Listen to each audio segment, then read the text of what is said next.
Big boss Malayalam season 7-ലെ ticket ഫിനാലയുടെ അവസാനഘട്ട ടാസ്ക്കാണ് ഇപ്പോൾ കൊടുത്തിരിക്കുന്നത്.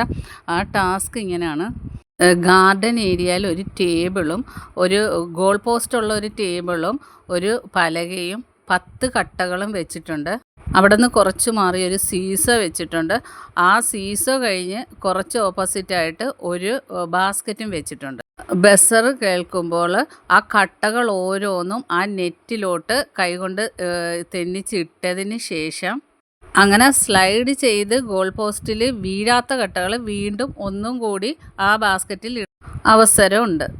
ഈ 10 കട്ടകളും ഗോൾ പോസ്റ്റിൽ വീണ ശേഷം ഒരു ചെറിയ പലക വെച്ചിട്ടുണ്ട്. ആ പലകയുടെ മുകളിൽ ഒന്നിനു മീതെ ഒന്നായി അടുക്കിയിട്ട് സീസോയിലൂടെ നടന്ന് പിന്നെ ആ ബാസ്ക്കറ്റിൽ ഗാർഡൻ ഏരിയയിൽ കുറച്ച് ദൂരെയായിട്ട് വെച്ചിരിക്കുന്ന ബാസ്ക്കറ്റിൽ കൊണ്ടിടണം. ഏറ്റവും വേഗത്തിൽ ഇടുന്ന ആൾക്കാണ് ഏറ്റവും കൂടുതൽ പോയിൻ്റ്. ബാക്കി അപ്ഡേറ്റുമായിട്ട് വീണ്ടും കാണാം.